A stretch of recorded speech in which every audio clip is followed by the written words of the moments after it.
History of MMM, how it all began. Starting up of MMM, in 1989, Moscow Executive Committee in Leninsky District registered MMM as a cooperative society. It is in Russia. A few words about the leader. The MMM Cooperative Society was founded by Sergei Mavrodi and was one of the leading computer equipment distributors in Russia. Sergei Mavrodi, having a degree in maths, worked as a programmer and took part in the development of the first operating systems. A few words about his decision to make his own company is the fact that having worked as a simple worker from 8 to 5, he understood that freedom is the most important for him, because that work of 8 to 5 is literally a slavery. At any point, at any time, the company can throw you out and you'll be left without nothing, although you could have worked in that company for years and years. So he realized it. This is why he decided to create his own child, and he knew whatever his efforts will be, it will come back to him in form of dividends and income. Free of charge travel campaign. In 1992, the brand became universally recognizable after Mavrodi offered several times to all the residents of Moscow a day of free of charge travel in metro, Moscow subway. Pretty smart. Birthday of MMM. On October 20, 1992, the joint stock company MMM was registered. In fact, it is a birthday of MMM in the traditional form in which people got used to consider it. The shares of MMM on sale. February 1st, 1994, the shares of MMM went on sale, and people immediately began to buy them. Moreover, the company willingly bought them back on a new, higher rate, which grew very fast at about 100% per month. The company's principle today is always more expensive than yesterday worked perfectly. Few words about that. Why did he do that? As you might know, in 1991, the Soviet Union fell. So if until at the time of the Soviet Union, everything that there was in the country, like properties, different companies or whatever that was bringing some goods, was national. So any person of the country was entitled to have a share of that production, of that company. Everybody was equal. But when the Soviet Union fell, what it meant is that all the companies, all the properties had to be privatized. So you can imagine there is a company, a huge company. People worked there for years and years. And at one moment, there comes a person and says, all that is mine. Yes, this was the case. And obviously that information, that laws about the fact that it was possible to privatize was kept only for a small group of people for obvious reasons. So a simple worker who worked in that company for years and years or all his life didn't know he can actually come and say by law that that is his.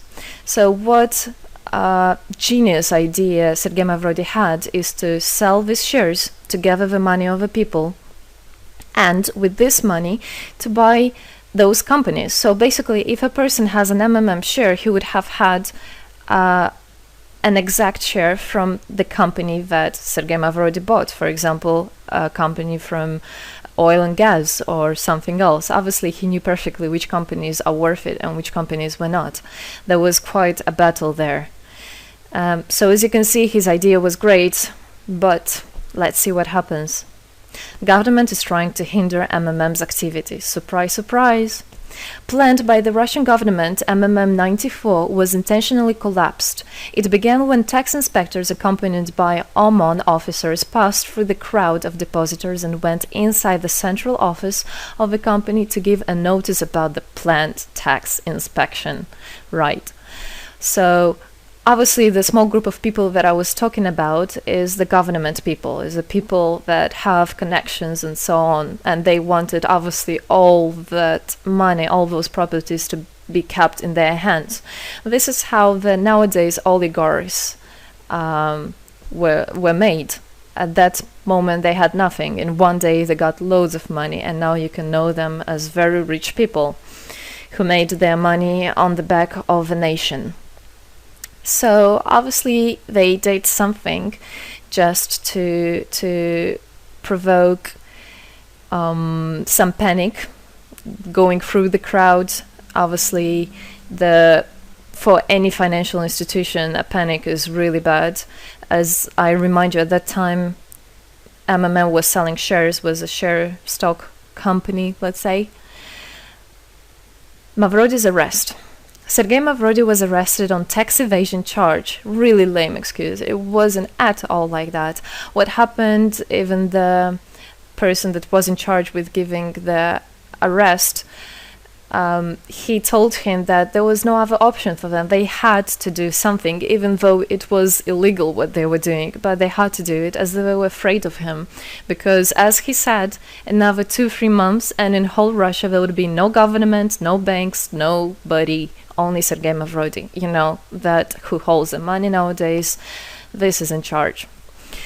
So he was arrested, and his arrest was broadcasted live on all TV channels, obviously to show off more, to show people how bad he is, and actually the government didn't do anything wrong. On the same day, there was a storm of the central office of MMM. The company was prescribed to recover 49.9 billion rubles to the budget. Huge money. The question about the money in MMM 94 is open, as no one still can give an answer where it is. The authorities simply turned a blind eye to it, although hundreds of eyewitnesses are ready to confirm, even under oath in court, that they saw 17 trucks take out cash through the back door. So unfortunately, at that time, there was no internet, no bitcoins, no other internet wallets, and all the money were obviously kept in cash in the MMM offices. And the government took advantage of it. They just came, took it out, and then they said nothing. Moreover, they didn't say where the money went. They even made the way to make people believe that Sergei Mavrody was the one who took all those 17 trucks of money and disappeared. But obviously it wasn't the case. It was a simply lame